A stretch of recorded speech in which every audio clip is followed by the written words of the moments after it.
आप सबको जय यीशु। क्रिसमस की तैयारी की एक छोटा सा सफर में है। उस सफर का नाम हम रखा है मुक्तिदाता की खोज में। आज दिसंबर 2 तारीख है। आज के इस दिन में हम छोटा सा वचन का मनन करते हुए प्रभु यीशु को, बालक यीशु को चरणी में अनुभव करने के लिए हम कोशिश कर रहे हैं। हम सब जानते हैं, जो भी सफर हम करते हैं, हम तो बहुत सफर करने वाले लोग हैं, बहुत यात्रा करते हैं। एक एक सफर में जब हमारे पास लगेज बहुत है, भारी लगेज है, तो हमारे लिए सफर बहुत कठिन बन जाता है।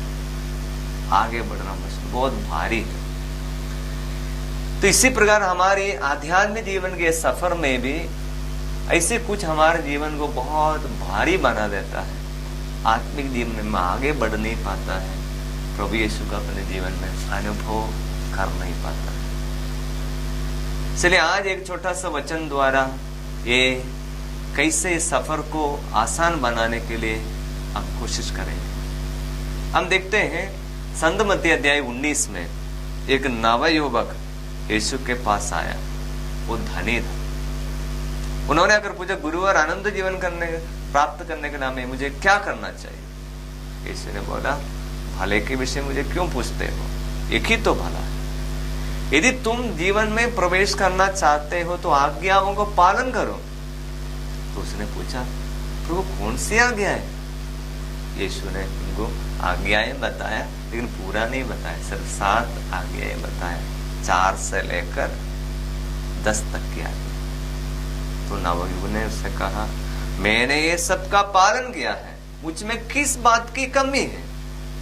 ईसा ने उससे उत्तर दिया, यदि तुम पूर्ण होना चाहते हो, जाओ अपनी सारी संपत्ति बेचकर गरीबों को दे दो और स्वर्ग राज्य में तुम्हारे लिए पूंजी रखी है।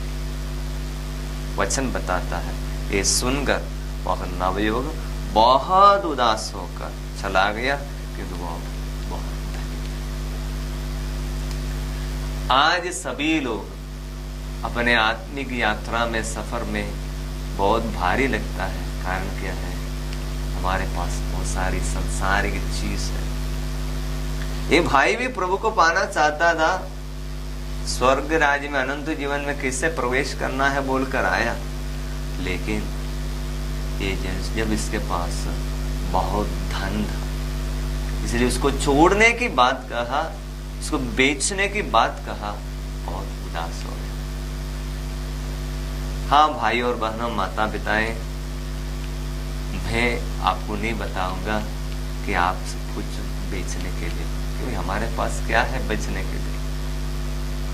लेकिन आजकल हमारे जीवन में एक बहुत बड़ी समस्या है, थोड़ा ज्यादा हमारे पास तो नहीं है, लेकिन थोड़ा लालच हमारे अंदर, इच्छा है, ज्यादा पाने की इच्छा हमारे अंदर में है। जरूर हमको मेहनत करना है, कमाई करना है, अच्छा एक जीवन बिताना चाहिए। लेकिन लोग आजकल कमाता है, कमाना अच्छा भी है, लेकिन कमाई करके क्या होता है? कमाई करके पूरा पूरा अपने पास रखते हैं, वो पैसे के ऊपर वो घमंड करने लगता है। इसलिए संत पौलुस तिमोथी का पहला पत्र अध्याय 6 में वचन इस प्रकार बताता है, धन का लालच सभी बुराइयों का जड़ है। इसी लालच में पड़कर कई लोग विश्वास के मार्ग से भटके और उन्होंने बहुत सी यंत्रणाएं झेली। आज बहुत सारे लोग हैं, बहुत सारी यंत्रणाएं झेल रही, कष्ट झेल रहा है।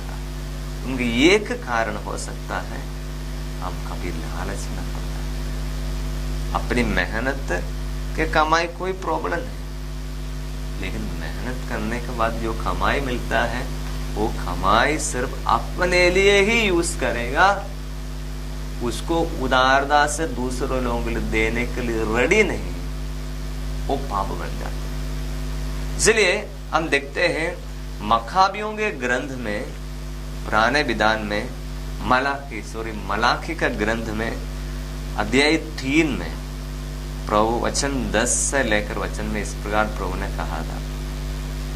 मलाकी अध्याय 3 वचन 10, तुम पूरा दशमांश और भेंड़े भंडार के पास लाओ, जिससे मेरे घर में भोजन रहे। विश्वमंडल का प्रभु यह कहता है, इसमें मुझे परख लो, मैं अपने बादलों को आज्ञा दूंगा और तुम पर भरपूर वर्षा की आशीष प्रदान करूंगा। मैं तुम्हारे लिए टिड्डियों को भी खड़ी आज्ञा दूंगा कि वे तुम्हारी भूमि को उपज नष्ट ना करें, जिससे दाखभारियों की दाखलताएं अच्छा फल देती है। आजकल के युवक युवतियां कमाई करने के लिए लग जाता है, उसके बाद अक्सर क्या करता है, बहुत बड़ा मोबाइल खरीदने के लिए चाहता है। मोबाइल की एक खोज। कल हमने वचन में सीखा, कल मनुष्य आजकल दवाई की खोज में है, ताकि दवाई मिलकर अच्छा बीमारी से छुटकारा पाकर दिया। इसी प्रकार मनुष्य अलग अलग चीज की खोज में है। आजकल के युवक युवतियों की सबसे बड़ी एक खोज है पैसा की खोज, धन का खोज। मैं फिर से कहता हूं, धन अच्छा नहीं, अच्छा खराब नहीं, मैं नहीं बता रहा, लेकिन कमाई करना है। लेकिन वो कमाई के क्षेत्र में प्रभु ने एक बात बताया है, जो कमाता है उसमें इसका दशमांश प्रभु को देना है। वो नियम, उसके द्वारा बहुत आशीर्वाद मिलेगा। प्रभु बताया, इसके द्वारा तुम यहाँ दशमांश देने के बाद में मुझे परख कर देखो, बताता है क्या मैं बादलों को आज्ञा दूंगा और तुम पर भरपूर वर्षा की आशीष प्रदान करूंगा। तुम खेती बाड़ी करेगा, वहां पर कोई भी उपज नष्ट होने नहीं दूंगा। इसलिए प्रिय माता पिता एवं भाई और बहनों, चाहे हम खेती में काम कर रहा है, नौकरी कर रहे हैं, हमारी कमाई का एक हिस्सा दशमांश प्रभु के लिए अलग कर रखना।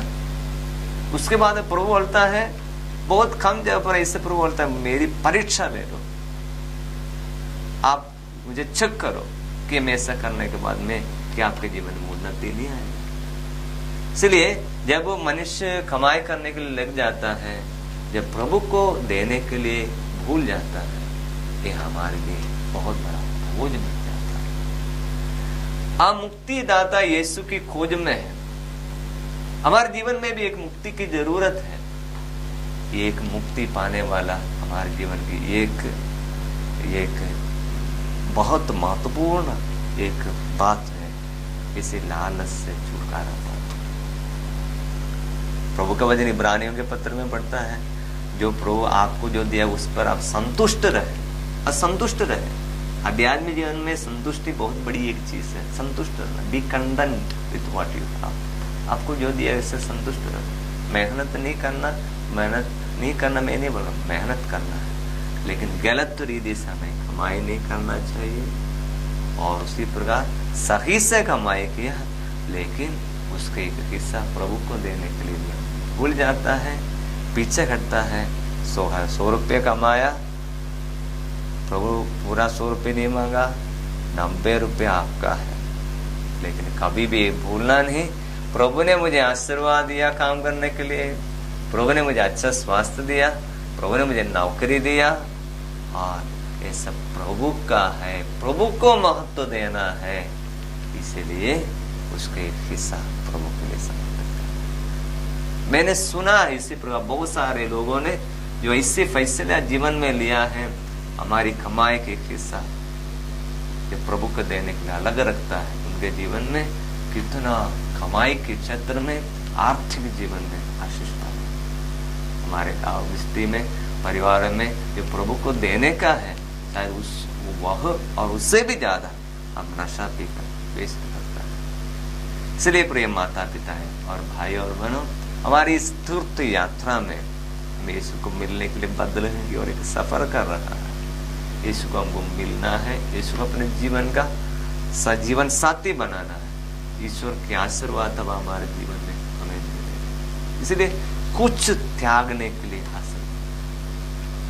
हमारे पिछले दिन में हमारे आश्रम के एक व्यक्ति ने हमको बताया, घर गए थे और कुछ काम के लिए सब गए थे और कटाई का समय सब है, कटाई का समय है, इसलिए कटाई करके सब आएगा। हम सोच रहा था, लेकिन कटाई सब नहीं किया और घर के सभी लोगों को कटाकर प्रभु की सेवा में आ गए।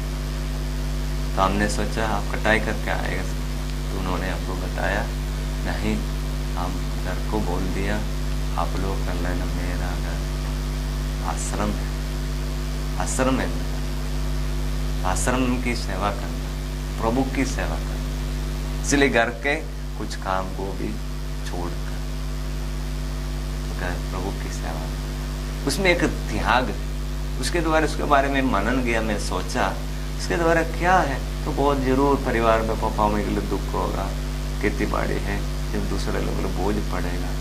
लेकिन वो क्या किया है, यदि वो माता पिता विश्वास से स्वीकार किया कि मेरी एक बेटी को प्रभु की सेवा के लिए 10 में से 10 लोग है परिवार में, नहीं तो 5 लोग, इसमें से 10 मास से भी ज्यादा प्रभु को दे दिया, प्रभु की सेवा में समर्पित किया।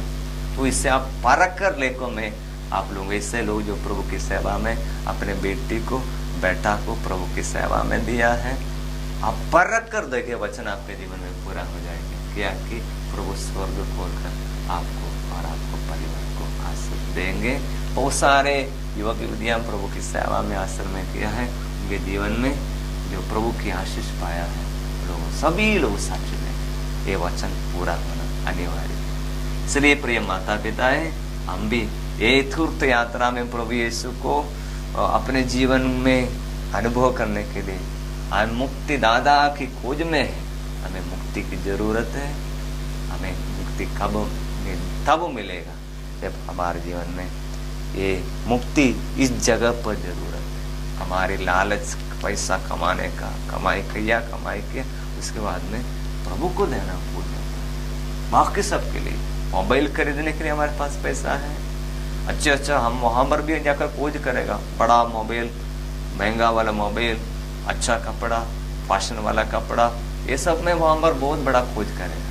लेकिन प्रभु को देने में हम भूल जाते हैं। आइए आज दूसरे दिन हमारी इस आत्मिक तीर्थ यात्रा में हमें प्रभु से प्रार्थना करेंगे कि प्रभु हमारे जीवन के अभी हर एक लालच की झंझट से हमको बचाना और इसी प्रकार सैक्रिफाइस करना, त्याग करना, प्रभु के लिए कुछ करूंगा, मैं प्रभु को मैं सब प्यार करूंगा, प्रभु की अधिक सेवा करूंगा। हम माता पिता परिवार में बच्चों को ऐसा प्रशिक्षण दें, प्रभु की सेवा करने के लिए प्रशिक्षण, प्रभु की सेवा में अपने जीवन। बहुत सारे माता पिता हैं अपने घर में सबको इकट्ठा कर रखे, उसके बाद में सभी लोग पैसा, नशा, किसी बुराई में जीवन। प्रभु को अपने बच्चों को प्रभु की सेवा में प्रार्थना सीखने के लिए प्रभु के कार्यों में भेजना, पुरोहिताई बुलाहट में, शिष्य बनने की बुलाहट में, ताकि ईश्वरीय राज्य को बढ़ाने के लिए आप सोचेगा। तब प्रभु बोलता है परख कर दे कि मैं तुम्हारी खेतीबाड़ी में आशीर्वाद दूंगा, तुम्हारी मेहनत में आशीर्वाद दूंगा। इस संदेश को लेते हुए आप क्रिसमस की तैयारी करेंगे तो हम सबको आशीर्वाद